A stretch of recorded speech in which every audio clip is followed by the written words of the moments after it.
Прости. Не обвиняй меня, я такая же, как и прежде. Я говорила, что буду любить тебя. И люблю больше, чем люблю. Если бы я только могла любить вас обоих, если бы ты был он. Я знаю, тебе тяжело. Но разве можно хранить обиду, если любишь? А ты меня любишь. Благодарю за эту любовь. Я вечно буду помнить тот миг, когда ты так искренне открыл мне свое сердце и принял в дар мое убитое, чтобы исцелить. Милый мой друг, на будущей неделе я выхожу за него. Он вернулся влюбленный, он никогда меня не забывал. Не сердись за то, что я о нем написала. Я хочу прийти к тебе вместе с ним, ты его полюбишь. Прости, не забывай и вечно люби твою Настя.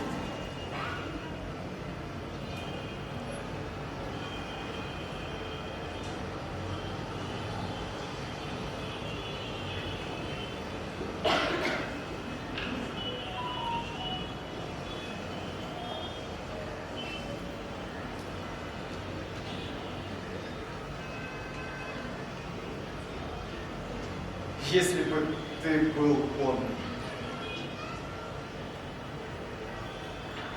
вечно буду помнить.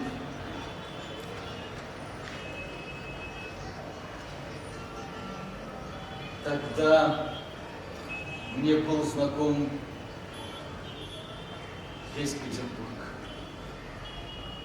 Мне даже дома были знакомы. Бывало, идешь по улице, а он как будто выбегает вперед тебя на улице.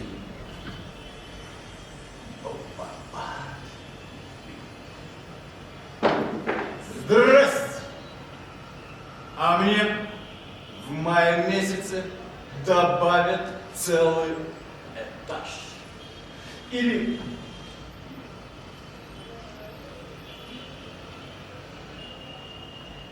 Доброе утро. А меня завтра в ремонт. Или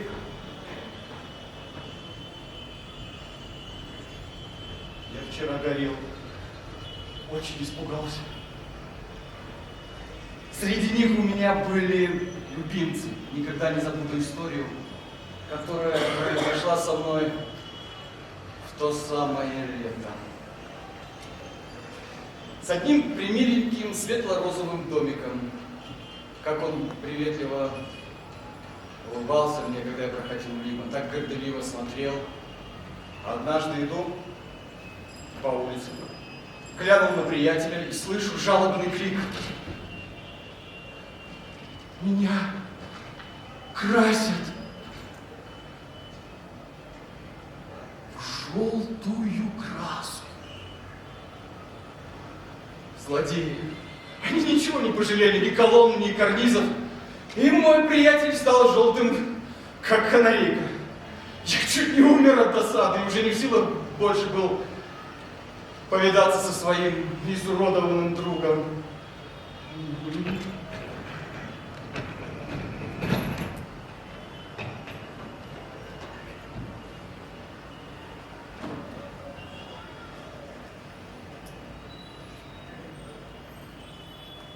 Была чудная ночь. Первая ночь. Была такая ночь, которая разве и может быть только тогда, когда мы молоды. Небо было такое звездное, такое светлое небо, что невольно нужно было спросить себя, как могут жить под таким небом всякие капризные и сердитые люди? Но это молодой вопрос. Очень молодой вопрос. С самого утра меня стала мучить какая-то удивительная тоска. мне вдруг показалось, что меня, одинокого, все покидают. И все от меня отступаются. Всякий вправе спросить, конечно, кто же эти все, потому что 8 лет я жил в Петербурге, а ни одного знакомства так и не умел завести. Почти ни одного. Но к чему мне были знакомства? Мне и так был знаком весь Петербург. Вот поэтому мне и показалось, что Меня все покидают, когда весь Петербург вдруг поднялся и уехал на дачу. Мне было худо и на улице. Да и дома был я сам не свой. 2 вечера добивался я, чего не достает мне в моем углу. Отчего так неуютно в нем находиться? Я пересмотрел всю мебель, думая, не там ли и беда, стены, потолок. Осмотрел каждый стул, ничего не помогало, даже заглянул за окно. Все зря. Только на утро я понял. Да не жаль тебя, все удирают на дачу. Потому что все, что ни было в Петербурге, либо переехало, либо переезжало на дачу, а мне незачем было и некуда ехать. Нет у меня дачи. Я готов был поехать с каждым, но решительно никто не позвал меня, словно я был для них совершенно чужой. Мне вдруг стало страшно находиться дома, и целых 3 дня я бродил по городу в глубочайшей тоске, решительно не понимая, что со мной делается. Я ходил много, долго, так что уже по своему обыкновению забыл, где я. Как вдруг оказался в заставе. В открытом поле. Точно я очутился в Италии. Бонджорно! Мамма мия! Сильно поразила природа меня, полубольного горожанина, чуть не задохнувшегося в городских стенах, что вмиг мне стало весело. И я шагнул за шлагбаум. Я пошел среди засеянных полей и лугов, не чувствовал усталости. Осознавал только всем заставом своим, что какое-то время спадает с моей души. Все проезжие смотрели на меня так приветливо, все чему-то радовались, и я был так рад, так счастлив, как никогда еще со мной не случалось.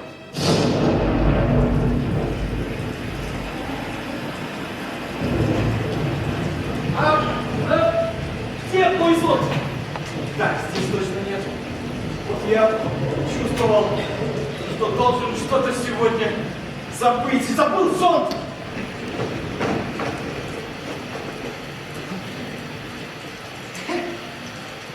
Есть что-то неизъяснимо трогательное в нашей петербургской природе, когда она с наступлением весны вдруг выкажет всю мощь, опушится, разрядится, пестрится цветами. Как-то невольно она напоминает ту девушку, чахлую, хворую, на которую вы смотрите с сожалением, иногда с каким-то любовным сожалением, иногда просто не замечаете, но которая в один миг вдруг станет какой-то неизъяснимо чудно прекрасной. И вы спрашиваете себя, какая сила заставила предстать эти грустные, задумчивые глаза, что вызвало кровь в эти бледные щеки. Вы смотрите по сторонам, оглядываетесь, вы догадываетесь. Но миг проходит, и жаль вам, что так быстро завяла красота. Жаль, что полюбить ее вам не было времени.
он больше не посмеет к вам приставать.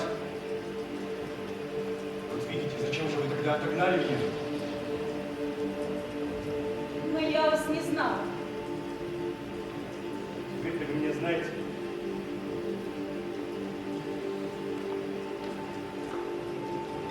Немножко. Вот, например, от чего вы дрожите? Я робок с девушками, я в каком-то испуге, я даже во сне не гадал, что буду общаться хоть с какой-нибудь девушкой. Неужели? Да, я совсем отвык от них. Ну, то есть я к ним не привыкал никогда. Я даже не знаю, как с ними разговаривать. И теперь не знаю, не сказал я какой-нибудь глупости. Нет. Напротив. Девушкам нравится такая робость. И я вас не отгоню, пока дождь не прекратится. Вы так со мной говорите, что я скоро перестану робеть. И тогда что? Оставьте меня! Ну как вы хотите, чтобы в такую минуту и не было желания? Вам нравится, что ли? Ну да. Ну, посудите, кто я? Вот мне 23 года, я никогда никого не встречал. Ну, как же я могу говорить хорошо, ловко и кстати? Я не умею молчать, когда сердце во мне говорит. Только мечта, что где-нибудь, когда-нибудь я встречу кого-нибудь. Ах, если бы вы знали, сколько раз я был влюблен таким образом. Кого же? Да ни в кого.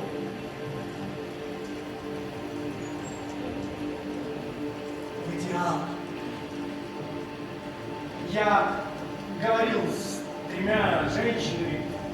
А какие они женщины? Не знаю, какие-то хозяйки. Я вас насмешу.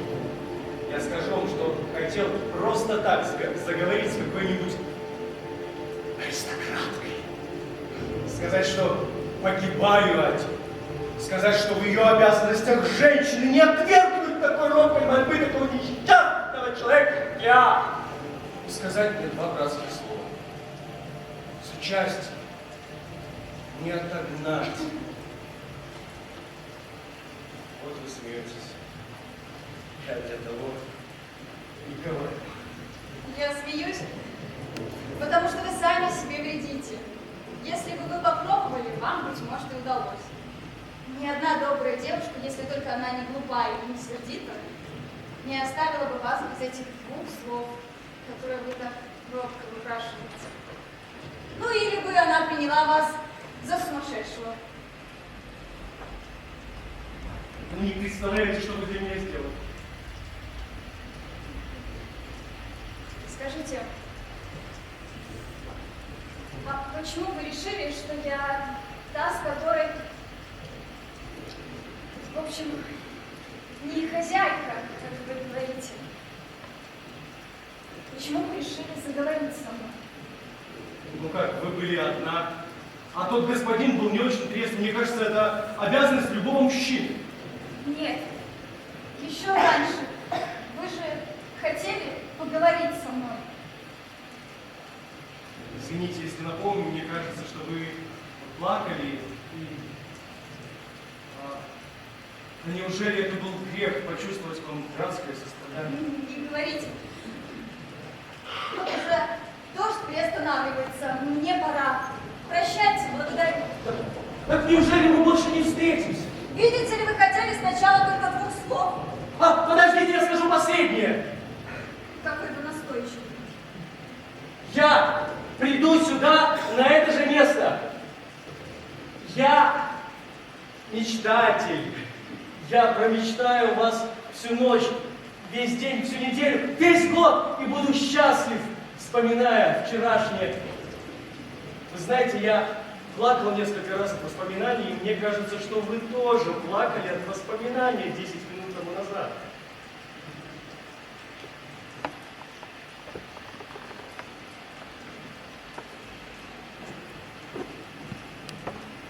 Хорошо. Я завтра снова буду здесь, поблизости. Если пойдет дождь, я снова сюда приду. Вы только не подумайте, что я вам назначаю свидание. Я бы не согласилась, если бы... Но пусть это будет моей тайной. Только вперед уговор. Говорите, я на все согласен. Не влюбляйтесь в меня. Дружить с вами я готова.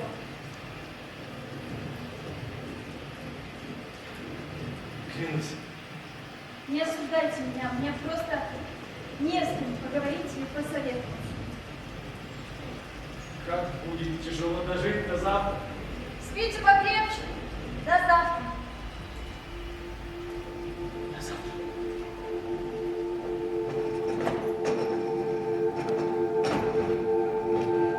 Я не хотел возвращаться домой и бродил всю ночь.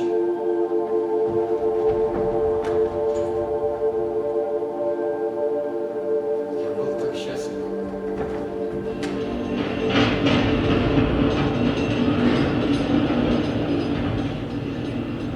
А сколько я уже здесь стою?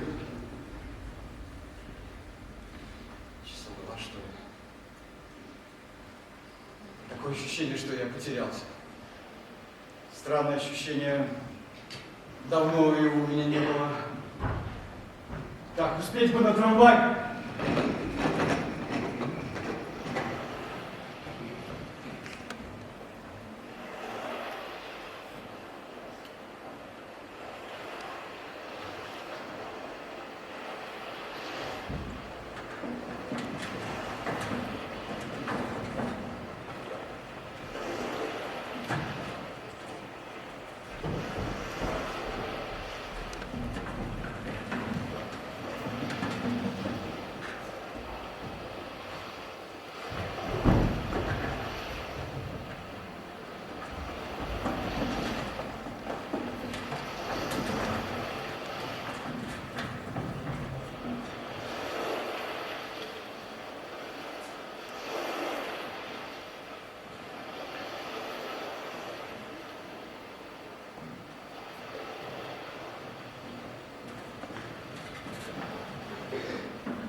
Ну вот, дожили.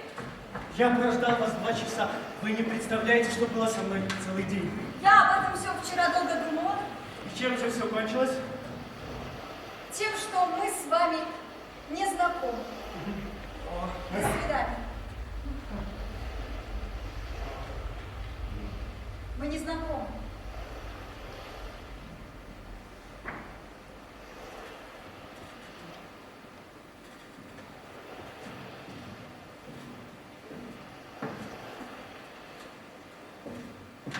Вчера я поступила как девочка, как ребенок, а всему виной мое доброе сердце.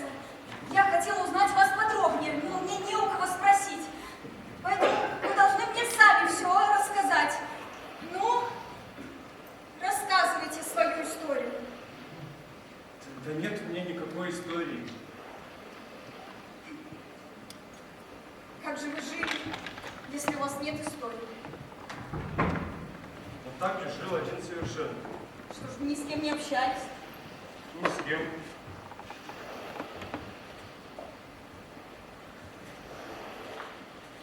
Дайте я угадаю. У вас, наверное, есть старая бабушка. И вот уже целую вечность она вас никуда не пускает, да? Да нет у меня никакой бабушки. Так если нет бабушки, как вы можете дома сидеть? Вы точно хотите знать, кто я такой? Точно. В прямом смысле слова. В самом прямом.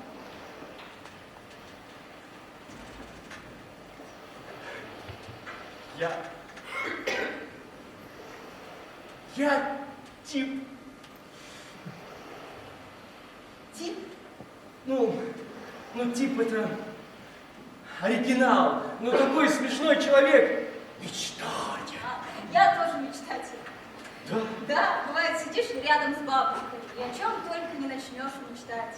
Вот просто за китайского принца ухожу. Мечтать это, наверное, хорошо. Бог его знает.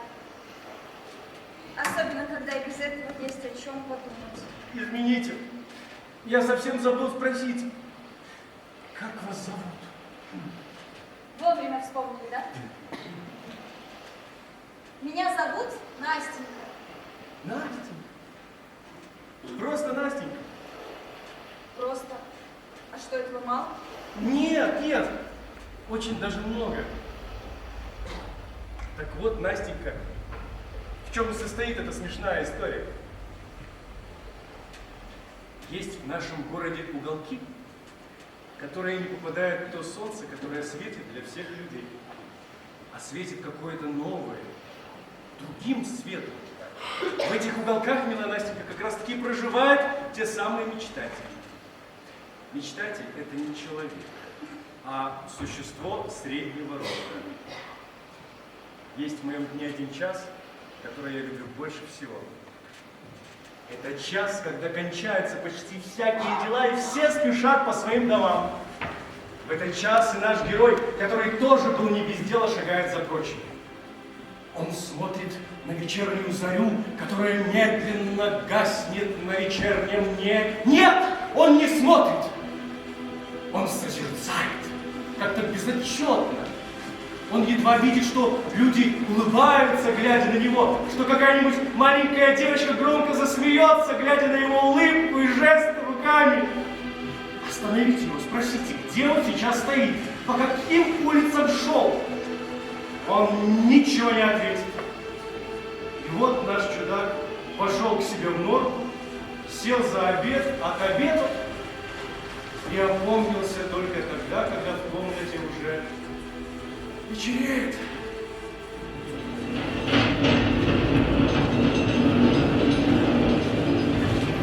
Тушь, Петр!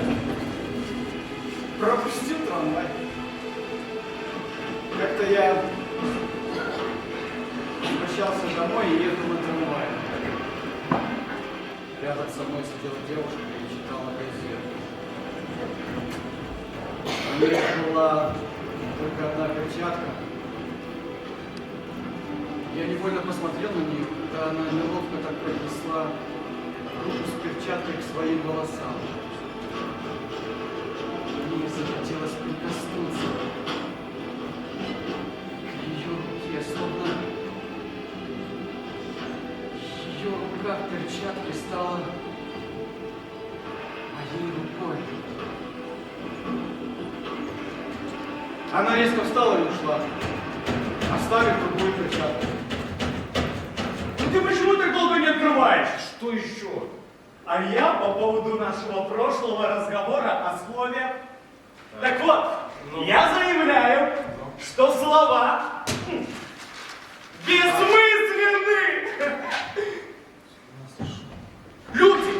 Люди развили язык для чего?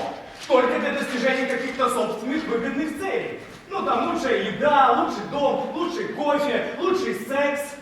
Ну какая-то более комфортная жизнь. А не для понимания истинной природы вещей. Я пытаюсь тебе объяснить, что существует неконцептуализированная реальность. То есть мир вещей самих по себе. А мы находимся за этим миром, и поэтому нас всегда отбрасывает внутрь себя, внутрь собственной головы. А мы не можем до него дойти, мы не можем до него достучаться. И поэтому нас постоянно отбрасывает назад, внутрь собственной головы. И мы как будто находимся за стеной. Мы не можем пробиться через эту стену. А нам надо задавать вопрос, не какое слово правильно отображает реальность, а какое именно слово больше всего подходит для той или иной ситуации. Я пытаюсь тебе объяснить, что существуют слова пустота, понимаешь? И вообще слова сами по себе вообще ничего не значат, это всего лишь слова. Вот мы говорим, мы произносим что-то, говорим, а ведь это вообще ничего не значит. Все наши попытки общения, они как будто обречены.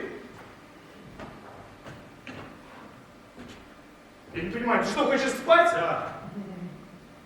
Ладно, тогда ответь мне просто на один мой последний вопрос. Что такое подушка? Предмет для сна. Здорово. Но в один замечательный момент этот комфортный и удобный предмет для сна может превратиться В орудие для убийства! Ты понимаешь, что я тебе пытаюсь сказать? Блин, нет!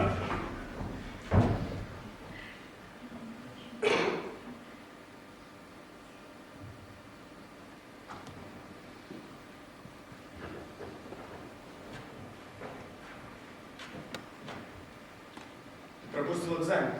Ничего уж не знаю.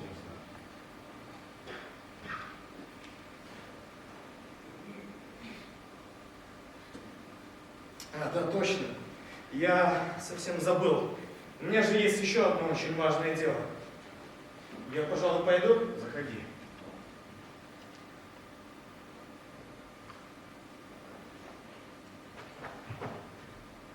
Мой приятель ушел и больше никогда не заходил. А я лежал на кровати в позе убитого французского революционера Марата и представлял себе следующее. Я представил себе, они сюда зайдут.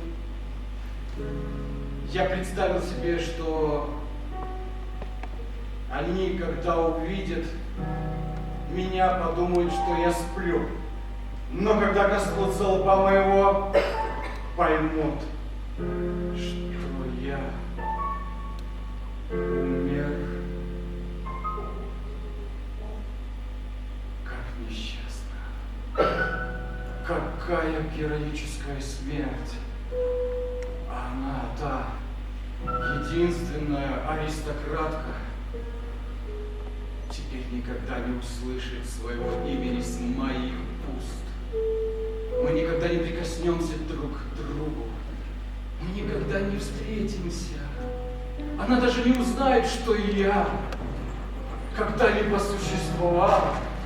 Она пройдет мимо торгового центра и больше никогда не узнает. Неужели же и в самом деле ты так прожил всю свою жизнь? Всю жизнь, Настя, ты кажется, так я кончу. Нет, так нельзя. Тогда и я свою живу рядом с бабушкой. А это очень нехорошо так жить, понимаешь?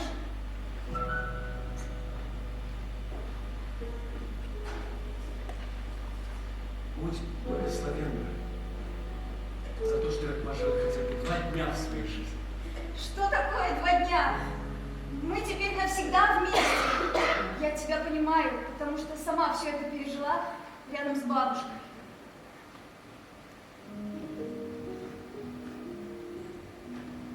А я хочу рассказать тебе свою историю. А ты мне потом дашь совет? Да, конечно. Это будет очень умно, если мы друг другу всегда будем давать совет. Только мне нужен совет сердечный, братский. Так, как будто бы ты любишь меня уже целый век. И если бы любил тебя 23 года, мне кажется, не любил бы сильнее. Ну, немножко моей истории ты уже знаешь. Ну, то есть то, что у меня есть старая бабушка. Я к ней переехала совсем маленькой девочкой, когда у меня умерли мать и отец. Надо думать, что бабушка моя была раньше богата, потому что она и сейчас вспоминает о своих лучших днях. Несколько лет назад я кое-что сделала, и бабушка меня привязала. Но она только так думала, что меня можно удержать. А еще у бабушки есть маленький розовый домик с мезонином. Да. И вот как-то в этот мезонин переехал новый жилец. Нам без жильца жить нельзя. Это единственный наш доход. Я потерялся на целый день после неожиданного визита своего приятеля. Можно сказать, погиб под тяжестью собственного гостеприимства. Хотя, в сущности, он был славным малым. А что мне тогда нужно было в той настоящей жизни? Мне казалось, люди живут лениво, медленно, вяло. А в моей голове воображение рисовало такие фантастические картины. Мне было так хорошо. Я так любил слова. А о чем я мечтал? Не помню. О чем я мечтал? Зачем я мечтал? О роли поэта. Конечно же. О роли поэта. Вот. 15 лет. Это... Что это? О, нет, это ранняя лирика. Так, вот. Вот оно. Роль поэта сначала, естественно, непризнанного, но потом обязательно увенчанного. Обязательно. Награды, дипломы, сувениры, подарки, Нобелевская премия и мира тоже. Все мое, все мне. Так, туда. Вперед, трамвай, метро, самолет. Самолет еще не поздно. Еще успею. Вперед. Почему ты не он? Почему ты не он?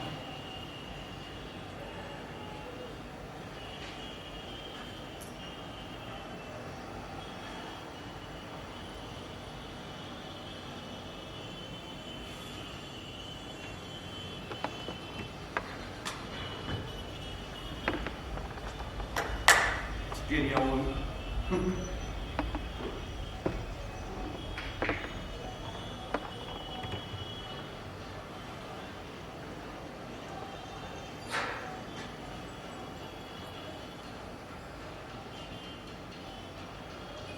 Это вы. Я вас сразу узнала. Сразу. А что вы здесь делаете?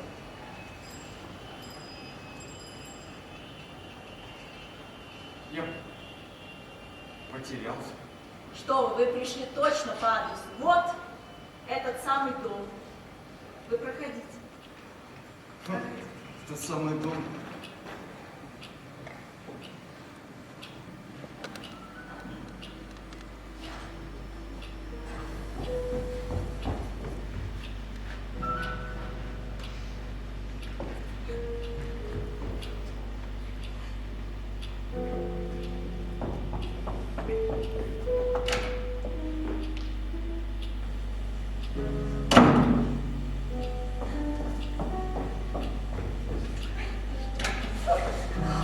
Настенька, пришла! Так, тихо, спокойно. Тихо.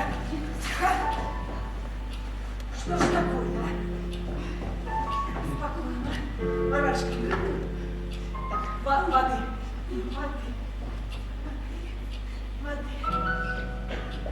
Барашка. Ну, пожалуйста.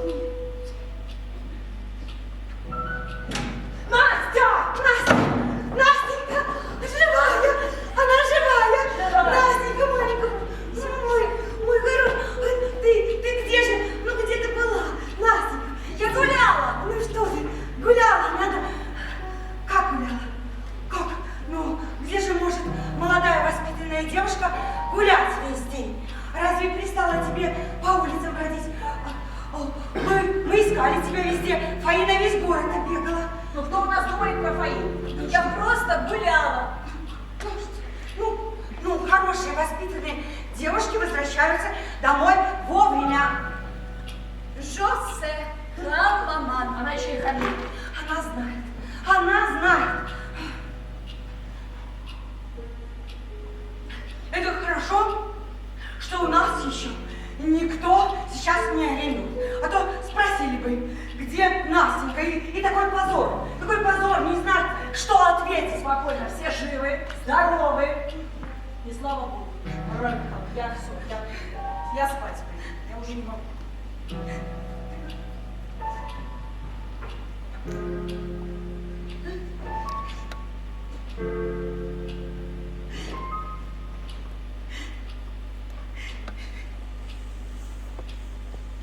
Ну, бабушка, Ну, Настя, Настя, ты же знаешь, ты у меня одна. ну я просто гуляла. Ну, мы же с тобой всегда гуляем по набережной и никогда не доходили до конца. Ну вот, я решила пойти. Шла, стало поздно, и вот вернулась.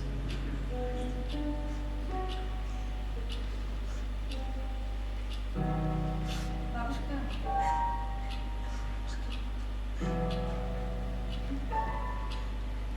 у меня волосы красивые. Красивый. Настя, красивый. Точно красивые. Точно. Настенька, а почему ты спрашиваешь? Ой. Знаешь, Настенька, я стара, и я слепа. И вот я тебя не удержу.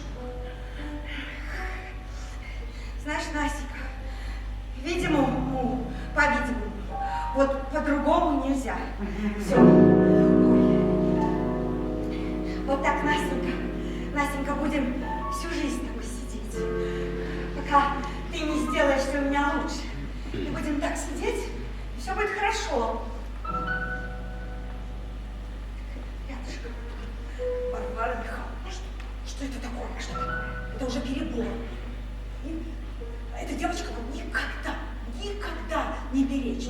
И она уже в таком возрасте, когда можно получать комплименты. Она, в конце концов, молодая девушка. Да, она молодая, и она девушка. Извините, я не хотела вас обидеть. Ты хочешь, чтобы я отпустила ее гулять с первым встречным? Тут вокруг все молодые люди не нашего круга. Ну, знаете, если мы будем искать жениха нашего круга, нам надо ехать в Париж, а у нас денег нет. Фаина, придержи язык. Первый год, второй год, третий год. Первое время от бабушки никак нельзя было отойти. Сиди, учись и читай все рядом с бабушкой. А ты все равно находила, как схитрить. Да, как-то я уговорила Фаину, нашу помощницу, сесть вместо меня. Бабушка заснула, а я пошла к подруге. А вот все равно это все плохо кончилось. Бабушка проснулась и о чем-то спросила.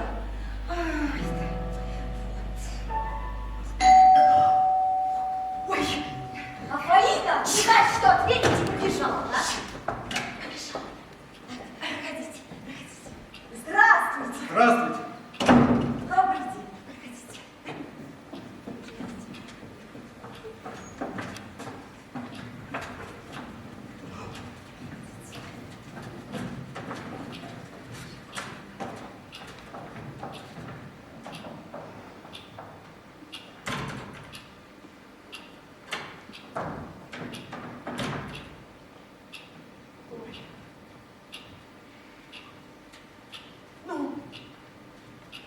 Ну, Что находит так долго?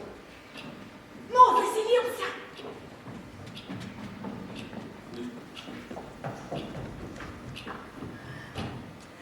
Да, ну что, он не торговался? Нет. Ой, А какой он? ну, такой он не здешний, это я поняла. Приезжий. Сказал, что целый год прожил в Китае. Это пройдет, это не страшно.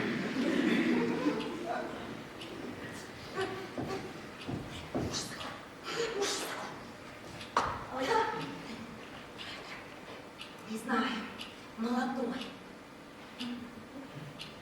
Ну что?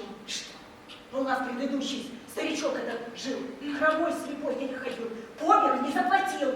А этот платит. Хорошо. Смотри, Фаина, значит, булочная. Хорошо. Булочная, еще чай купи. Китайский. Лестница, браток. Варвара Михайловна, вы ничего не забыли?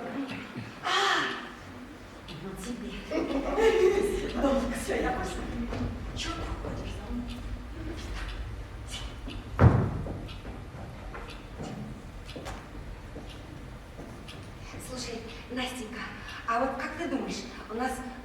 жилец молодой или нет? Молодой. А как тебе кажется, приятный он наружности или нет? Oui. I'm very apparent. Наказание. Это я тебе говорю, что ты на него не засматривался. Какой.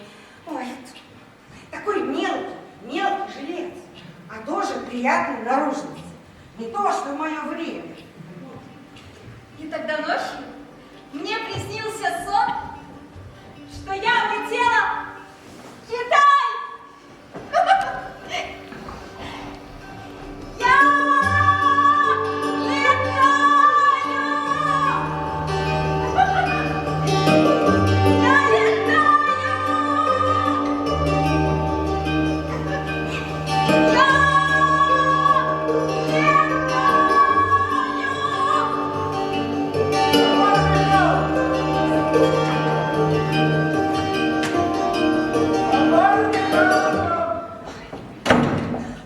Настя, меня тут нет. Варвара Михайловна, здравствуйте. Ой. Ой, Добрый день, барышня. здравствуйте. Здравствуйте, Фаина. Ой, здравствуйте. Да. А как ваша комната? Устраивает вас? Да, спасибо. А вы знаете, там такой прекрасный вид из окна. Я в этой комнате любила в детстве смотреть в это окно. Да, и этот дом построил мой прадед. Тут 6 поколений живут. Да. А каждую пятницу у нас, вы знаете, играл квартет. Варвара Михайловна, помните, вы обещали поменять обои? Когда это будет? Почти месяц прошел. Фаина, скажи что-нибудь. Ой, у меня чайник закипел. Слышь, Фаин, ну вот, обои. А знаете, я думала, что вы передумали. А я не передумал. Но так жаль же их менять. Надо поменять. Хорошо. Ну, знаете, по возможности.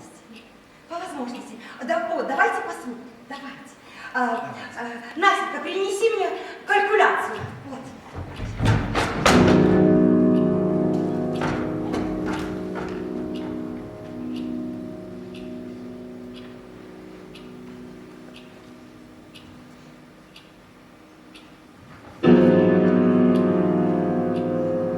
Настенька, что ты стоишь? Фаина. Молодой человек, белье свеженькое я вам подготовила.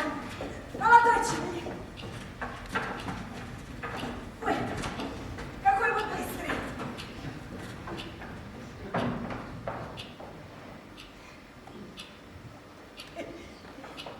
Варвара Михайловна! Настя! Ой, знаете, этот жилец наш такой чудной, у него книг куча целая. Есть хорошие и французские есть. Настя, слышь, французские есть, можно, сказал, читать. Вот, Варвара Михайловна, а вы не хотите, чтобы Настенька вам, например, их читала? Знаешь, Фаина, передай ему мою благодарность, но спроси, там нравственные у него книги или безнравственные? Варвара Михайловна, что это? Да, потому что если книги безнравственные, то Настеньке их читать никак нельзя. Почему? Она плохому научится. А что в них написано? Настенька, там описывают, как молодые люди приятной наружности соблазняют благонравных девиц. Как потом, под предлогом, что хотят их взять замуж, увозят из дома родительского, а потом бросают этих несчастных девиц на произвол судьбы, и те погибают самым несчастным образом. Да, ой, так много таких книжек читала, вот так вот хорошо описано все. Всю ночь сидишь, читаешь, а тебе нельзя.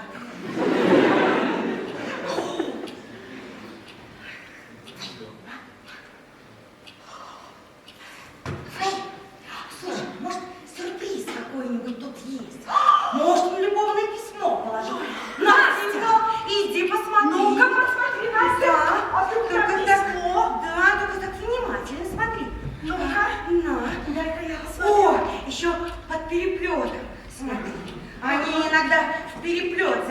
разгуливают разбойники. Дай-ка я. А я не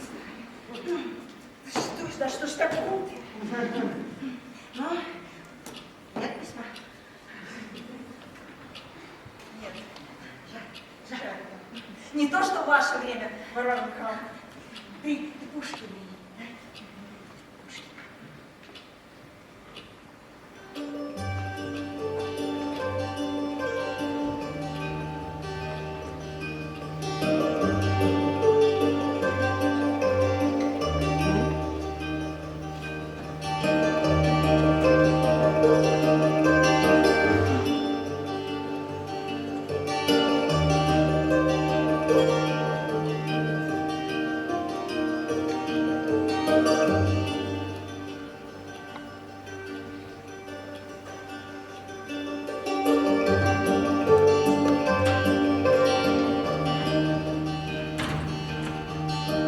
Здравствуйте.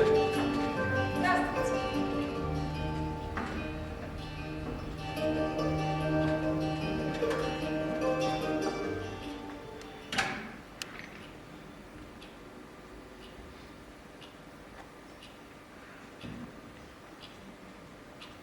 Скажите, вы вот так вот весь день одна и сидите? Я часто бываю одна. Книги прочитали? Прочитала. Кто больше всего понравился? Пушкин больше всего понравился. А не скучно вам сидеть с бабушкой?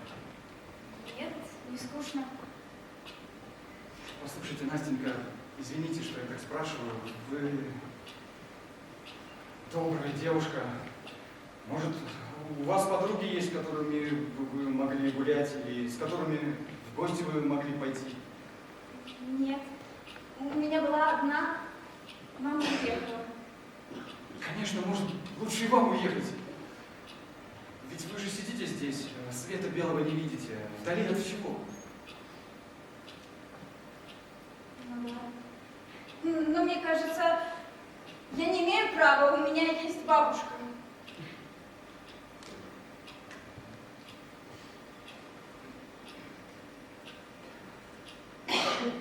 Хотите со мной в театр поехать?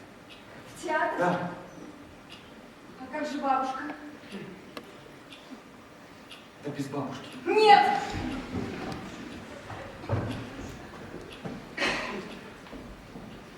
А что это у тебя? Билеты в оперу. Откуда? После обеда пришел наш жилец. Долго разговаривал со мной, расспрашивал, и вдруг говорит: я сегодня ложу взял в опере. Играют Свильского цирюльника. Вы ему что говорите? А не тот ли это сивильский цирюльник, которого в мое время давали? А он что? А он, да, это именно тот сивильский цирюльник. А вы что? Да как же не знать? Я сама в свое время Розину играла. Он мне говорит: а не хотите ли сегодня поехать? А я ему: да, пожалуй, почему бы и не поехать? Вот, поедем. А я вот слепа, тоже хочу музыку послушать. Ты мне, Настя, никогда в опере не была. Зачем, бабушка? Будет очень скучно. Тебе понравится. Это он мне мстит. Не говори глупостей.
чаще. Но этого так и не случилось. Так, один раз в месяц зайдет, и то только с тем, чтобы пригласить в театр. Да я знала, что ему просто жалко меня, что я у бабушки в таком загоне. А потом наступила весна, и он совсем перестал приходить. Он уедет? Да, уедет. Завтра утром.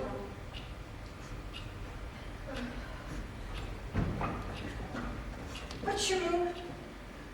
Ну как почему, Настенька? Ну сказал, что закончил все свои дела и поблагодарил, попрощался.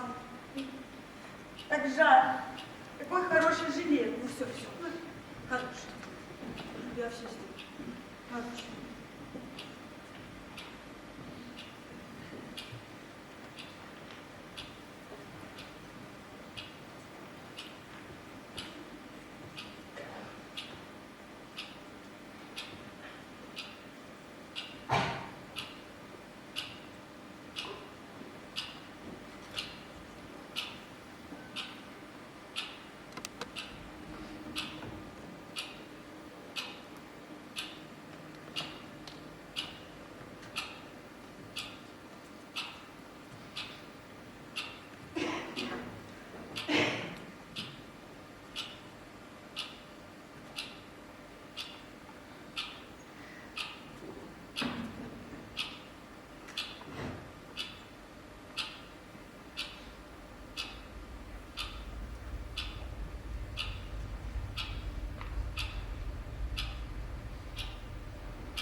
Настенька.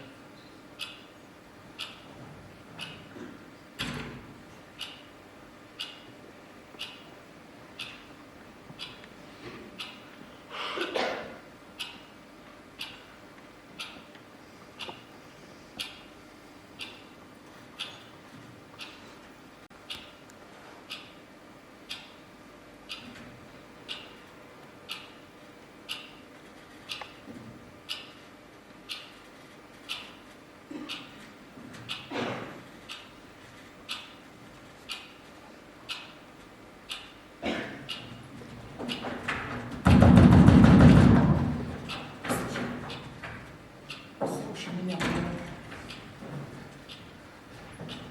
моя милая, моя добрая Настя, у меня же нет ничего.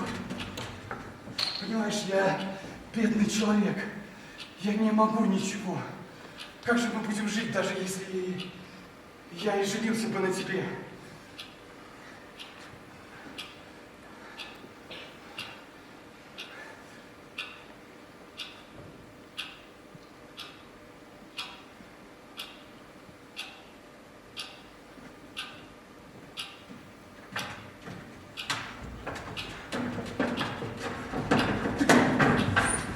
Я больше не могу жить у бабушки! Я не хочу, чтобы меня привязывали! Пожалуйста, возьми меня с собой! Я не могу жить без тебя! Хорошая моя, я же не могу сейчас ничего. Послушай, ну, как же мы будем жить? У меня же нет ничего. Даже если я и женился бы на тебе.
Я не вспоминал о ней много лет. Вот сейчас, когда я увидел снова этот дом, я вспомнил, что я тоже любил. Вот что он мне сказал. И наутро уехал. Тогда было условие, что как только он приедет, в тот же день будет здесь ровно в 10 часов. О приезде его я уже знаю. Ну вот уже третий день и... И что же? до сих пор не появился. Ничего. Может, он не приехал? Он здесь. Я это точно знаю.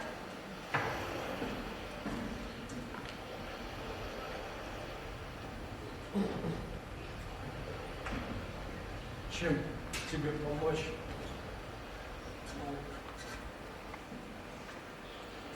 Может быть, я схожу к нему? Да разве это возможно? Нет, конечно, нет. Вот что. Напиши ему письмо. Нет. Это невозможно. Почему? Ты же сделала первый шаг. А чего же теперь? Ну, письмо. Тогда я как будто бы навязываюсь. Да нет, он же сказал, что ни на ком не женится, кроме тебя. А тебе оставил свободу даже сейчас от него отказаться.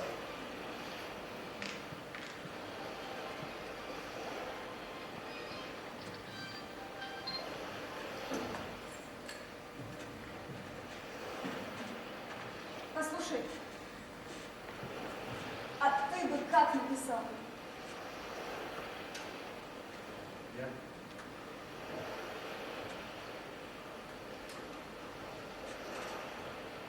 Уважаемый тот-то, тот-то. Это непременно так нужно, уважаемый. Обязательно. Уважаемый тот-то, тот-то.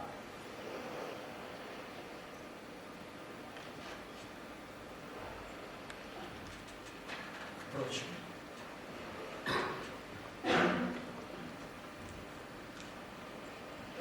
уважаемый тот-то, тот-то. Простите мне мое нетерпение, но я целый год была счастлива в надежде. Виновата ли я, что не могу больше вынести и дня сомнений?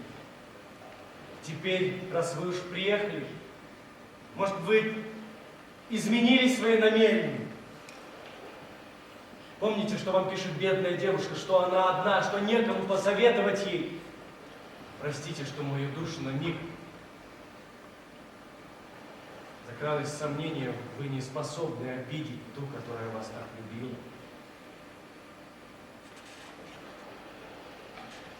Это точно так, как я думала. Спасибо тебе. Тебя мне сам Бог послал. За что спасибо? За то, что меня Бог послал? Ну, хотя бы за это.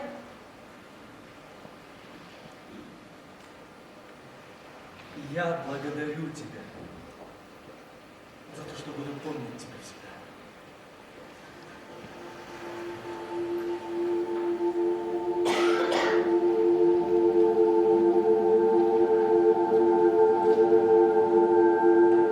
Вот мой дом.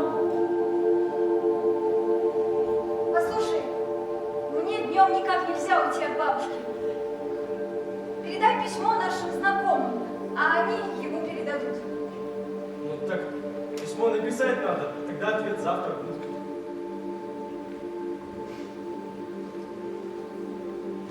Вот письмо и адрес, куда отнести. До завтра. На следующий день утром я отнес ее письмо. Когда возвращался домой, мне почему-то показалось, что она должна оказаться в моей комнате. Я был разочарован. Без нее моя комната наполнилась какой-то чудовищной тоской.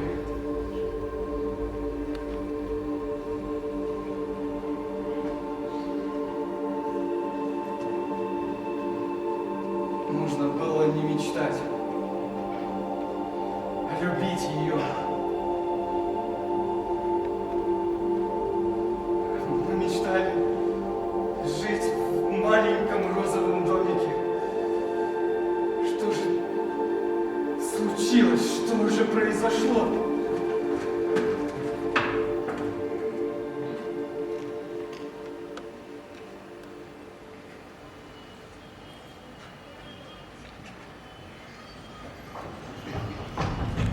Ты знаешь, почему я так рада?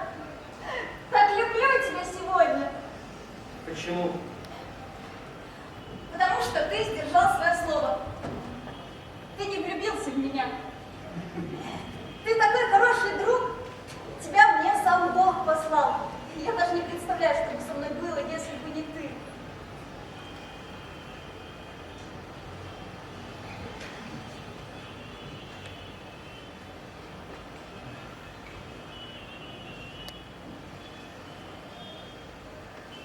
Когда я выйду замуж, мы будем дружить с тобой больше, чем как братья. Когда я выйду замуж, я буду любить тебя почти как его. Трусишь, ты думаешь, что он не придет. Если бы я не была сейчас так счастлива, я бы расплакалась от того, что ты мне говоришь. Постой! Почему ты отошел? Я хочу, чтобы он видел, как мы любим друг друга. Да ты знаешь, что было со мной целый день, Настя! Что такое? Во-первых, когда я исполнял все ваши требования, был у ваших добрых людей, отнес это твое письмо, я пришел домой, лег спать. И все? Нет, не все. Я проснулся за час до нашей встречи, но как будто бы не спал. Я не знаю, что со мной происходило, но какое-то ощущение, какое-то чувство должно было остаться со мной навсегда. Какой-то музыкальный мотив, давно знакомый, вдруг вспомнился мне. Я ничего не понимаю.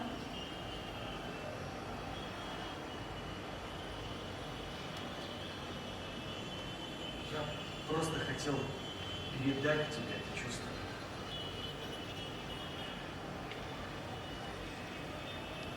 Послушай, а мне даже немножко обидно, что ты не влюбился в меня. Тоже мне господин непреклонность. Но вы же не можете не похвалить меня за то, какая я искренне и говорю все, что у меня на душе. Уже 11. Он не придет.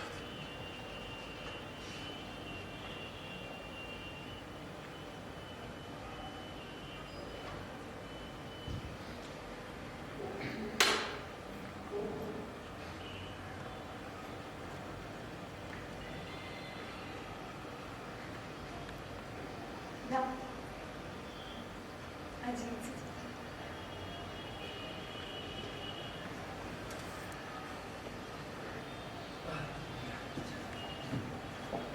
Послушай, это смешно же это все. Да, конечно, он не мог прийти. Может быть, он не получал письмо. Может быть, он будет отвечать, тогда ответ будет завтра. Может, он не может прийти. Да все что угодно могло произойти, Настя. Да. Всякое могло случиться. Вот что ты сделаешь. Ты завтра пойдешь как можно раньше к тем же людям. И если получишь какой-нибудь ответ от него, сразу же дай мне знать. Да какой ты ребенок.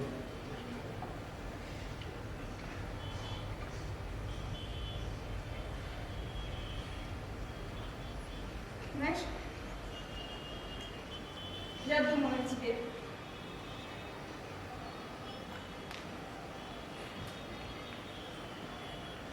Ты такой добрый, что я была бы каменной, если бы не чувствовала этого.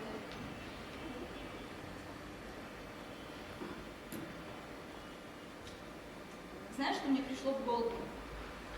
Я вас обоих сравнила. Зачем он, не ты? Зачем он не такой, как ты? Он хуже тебя, хоть и люблю я его больше, чем тебя. Знаешь, я, конечно, мало его знаю, Я всегда его как будто бы боялась, он такой серьезный. Хотя я знаю, что в его сердце больше нежности, чем в моем. Я помню, как он смотрел тогда, когда я сама пришла к нему. И все-таки я его как-то слишком уважаю. А это как будто бы мы разные, да? Нет. Это потому, что ты любишь его больше всего на свете. Даже больше, чем себя. Допустим.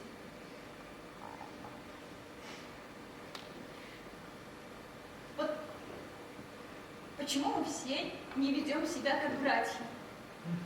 Почему один хороший человек всегда что-то скрывает от другого хорошего человека? Почему прямо сейчас не сказать, что у тебя на сердце, а человек ведет себя так, как будто бы ему все равно, хотя на самом деле это может быть и не так. Ты все правильно говоришь, но это происходит от разных причин. Вот ты не такой, как другие. Вот я чувствую, что, допустим, сейчас ты для меня чем-то жертвуешь. Ты прости, что я так говорю, я мало желаю и не умею говорить, но я благодарна. Я тоже все это чувствую. Вот, все, что ты мне говорил своим мечтателям, это все неправда. То есть я хочу сказать, что это не имеет никакого отношения к тебе. Ты совсем другой человек.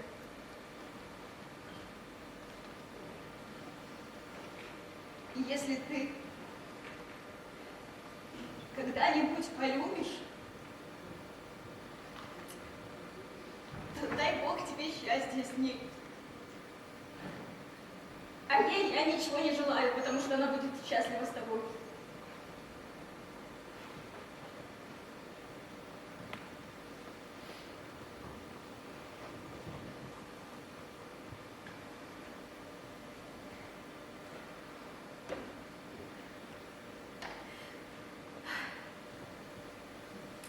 Сегодня он не придет. Уже поздно. Он завтра придет. Да, я тоже так думаю. Что он придет только завтра.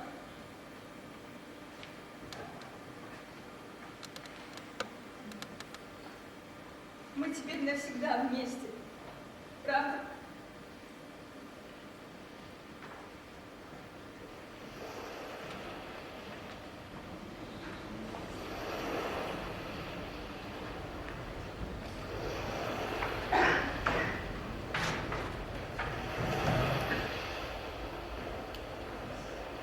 Настя! Он ответил!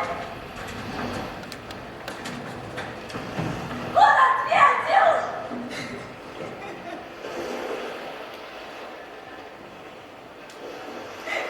Ну и бог с ним, если он так оставляет меня.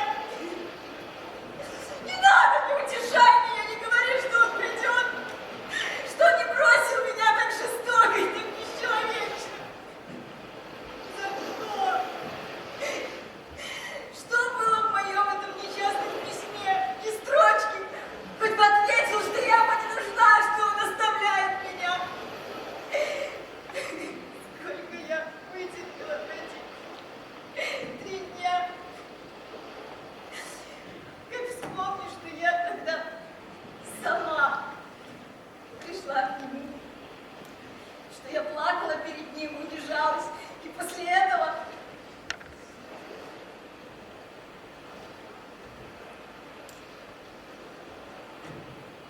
это странно.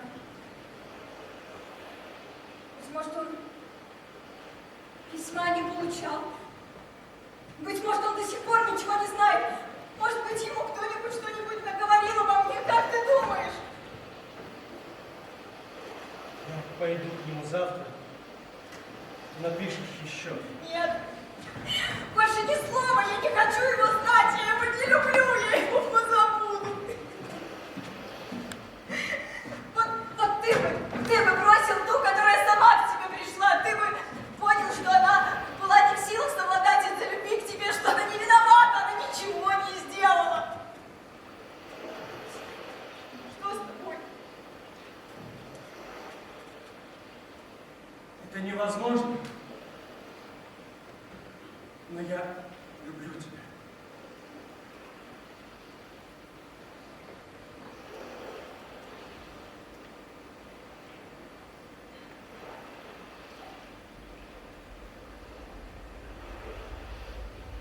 Теперь все сказано.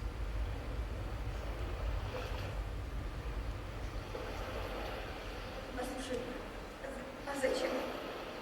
То есть не зачем? Почему это ты так вдруг? Извини, нет.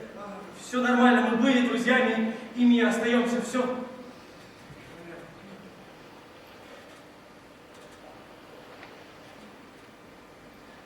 Знаешь, ты меня больше не увидишь, я лучше уйду.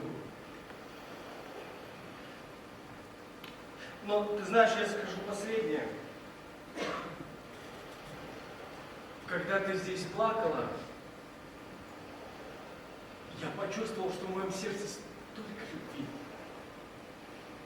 И мне стало очень грустно, что я не могу помочь тебе своей любовью. Вот и все. Стой. Ты можешь ждать?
Хорошо.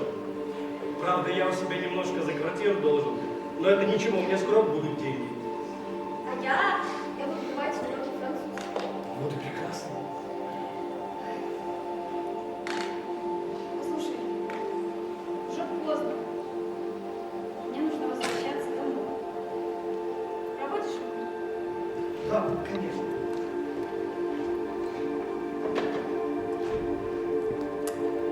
Честное слово. Честное слово. Ведь нужно же хоть когда-нибудь вернуться домой. Да, обязательно нужно. Настя, подожди. Посмотри. Ты посмотри, какое красивое небо. А видишь эту луну? Смотри. Это облако сейчас застилает ее. Посмотри, Настя, смотри!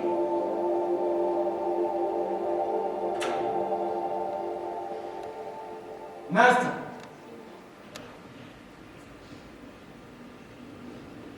Настя! Это он.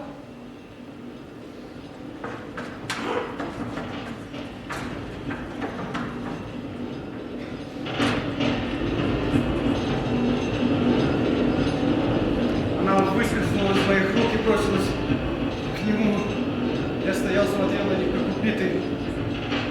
Но она едва протянула ему руку, едва бросилась ей в его объятия, как снова вернулась ко мне, оказалась подле меня, и как молния, как ветер, что я даже опомниться не успела, обхватила обеими руками мою шею, крепко, нежно поцеловала, и, не сказав ни слова, снова убежала к нему. Взяла его за руки и повлекла за собой.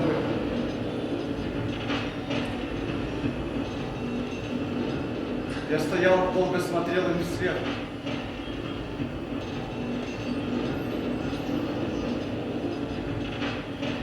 наконец они скрылись с глаз моих.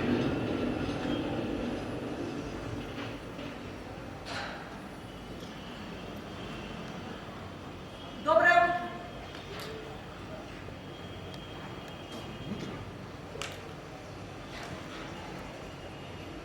Доброе.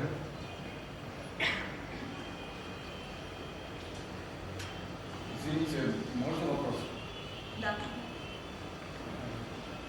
Вы в этом доме живете?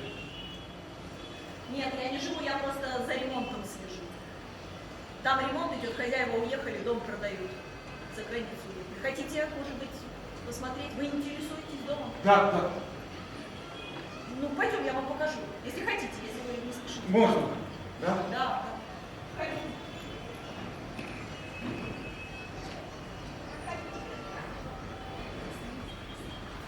Здесь у нас прихожая.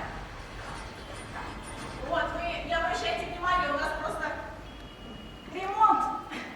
Ничего, ничего. Грязно, пыльно, не обращайте внимания, хорошо? Это гостиная. Это старый дом, тут 6 поколений одной семьи жили. Простите, может, здесь жила девушка Настенька с бабушкой? Нет, я не помню Настю. Я много просто где работаю, поэтому я не всех помню своих хозяев. Вы осматривайтесь и дальше идите. Тут есть второй этаж, и за ним. И спальня вот здесь, здесь кухня. Ты знаешь, у меня почти что ничего нет. Ну, разумеется, нет. Но мы можем жить у моей бабушки. Конечно, мы что-нибудь придумаем. Да, мы можем жить все вместе. Главное, завтра к нам приезжать. Завтра же. Ты знаешь, правда, я у себя за квартиру должен немножко. Но это ничего, у меня скоро будут деньги. А я буду давать уроки французского. О, прекрасно. А в этой комнате, вот здесь, Да. нужно переклеить обои. Да. Здесь? Да, здесь будет детская. Обязательно переклеим обои. Обязательно.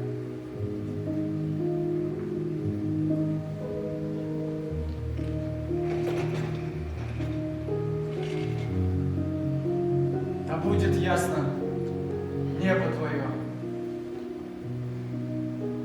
Да будет светла и безмятежна милая улыбка твоя. Да будешь благословенна ты за минуту счастья, которое ты подарила одинокому, благодарному сердцу. Целая минута счастья. Да разве этого мало? Хоть и на всю жизнь человеческую.